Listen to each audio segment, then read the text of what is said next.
was happened at about 6:30 in the morning, one Saturday morning, 2 days before I was due to go to the United States.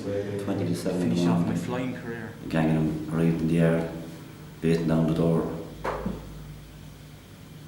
And I just barged in, that was it. You'd have to take into, you'd have to be trying to think about it when they're, the way you'd have to do it is you'd have to be trying to think about what they're saying to you, but not show any emotion to what they're saying. So where they got that information from, I don't know, you know? Yeah. I'd actually like to know, but I'll probably never know.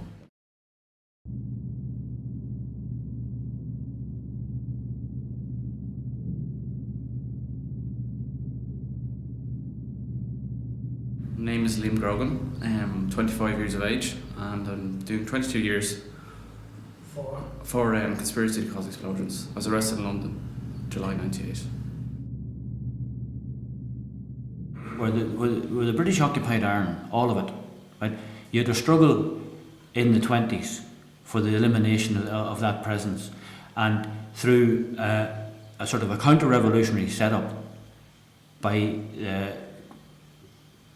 what came to be Fine Gael, basically, they had an acceptance of the 26th county state and the abandonment of 6 counties. Right? And the British remained there.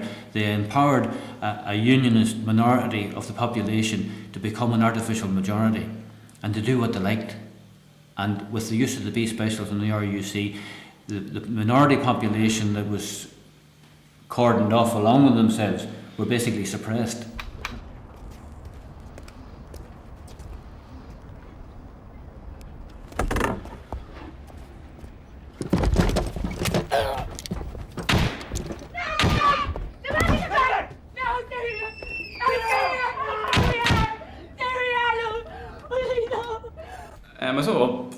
I suppose my republicanism come from my parents. Both of my parents would have been quite Republican. Would have been involved. Mother would have been heavily involved around the time of hunger strikes in the H Block Armagh committees. So I would have been very aware of the struggle in the 6 counties growing up. Then when I went to college, I joined Sinn Féin. Was involved in the politics side of things for a while. Would have joined Sinn Féin in 1994, which is actually about around the time of the first ceasefire.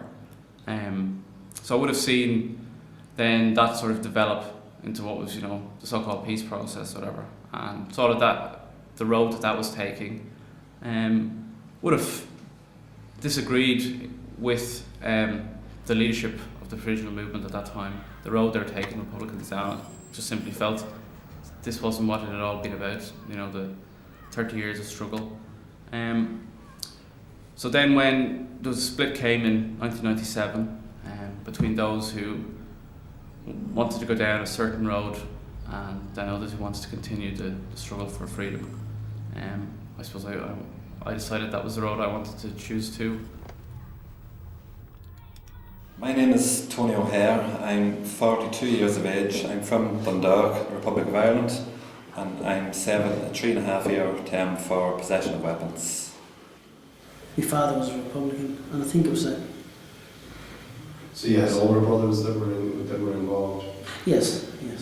So I think it was a natural progression that Well, I can tell you the exact day that I made up my mind was the day that a fellow called Aidan McIntyre was shot. He was going to play a football match. He was shot going across the border. Was that the checkpoint in Auckland, yes. That was the day that I made up my mind that I was going to join the IRA. Obviously I became involved and more deeply involved, and ended up in London in July 98 and arrested then with 2 other lads, and a year later then sentenced. Unbeknownst to myself, we were under rather heavy surveillance. I got into South Bank just to collect a prospectus on the next year's courses for that college. Basically as a cover story, in case I'd been stopped at the airport coming home. I'd just come out of South Bank, I was walking along the street, and it was screech of tyres. Guys were jumping out of cars, pointing guns, screaming at me to get down on the ground, which I did. Stay there now.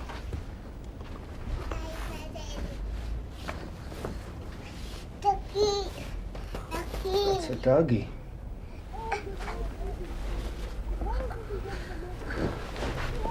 Come here, pal. Daddy. That's it.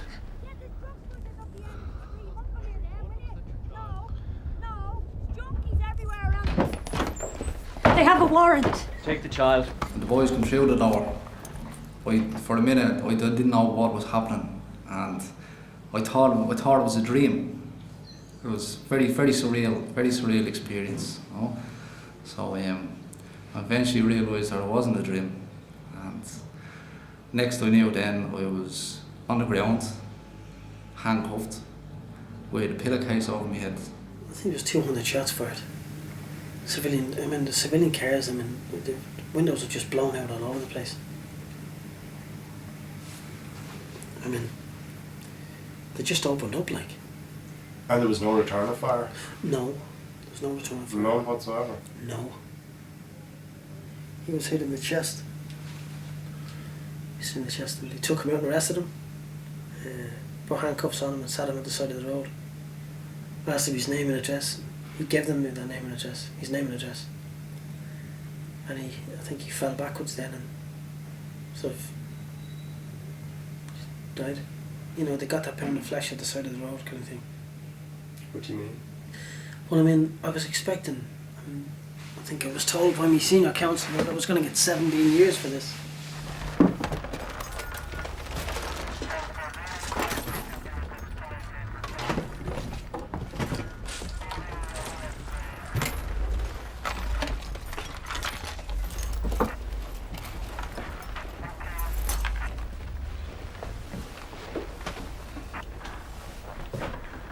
Yeah, I'll take that. This will be returned to you.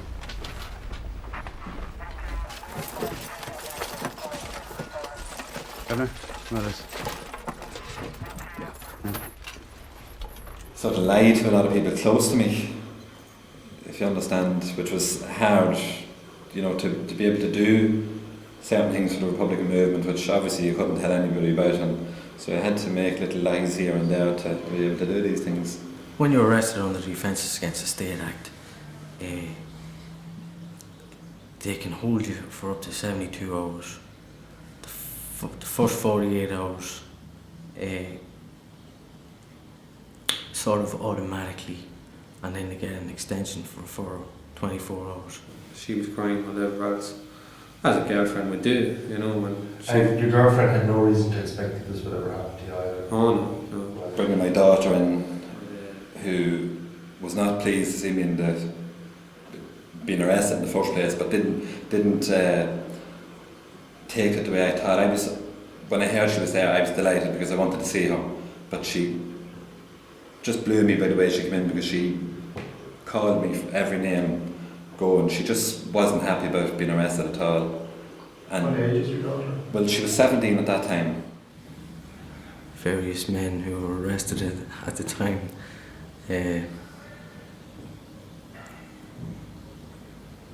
made statements.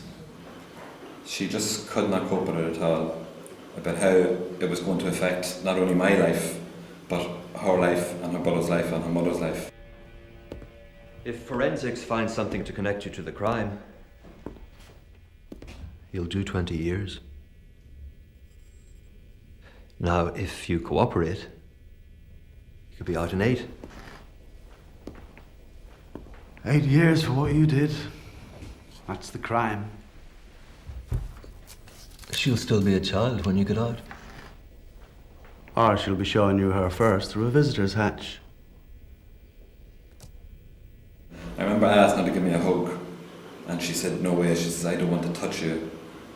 She's like, the way I feel now, she says, I never want to speak to you again. And that was nearly the way she left it. She actually walked out the door and left me there. I was actually crying.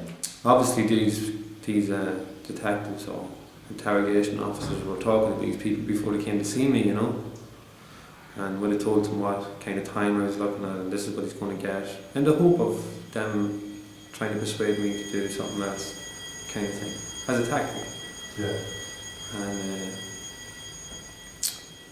after that, then when they all left, they started going on about the girlfriend, that she's a lovely girl and that she's this and she's that, and you'll be guaranteed that she'll not hang around waiting for you, and you're getting your 7 or 8 years or your 10 years, whatever it is you're going to get, she'll be hooked up with somebody else.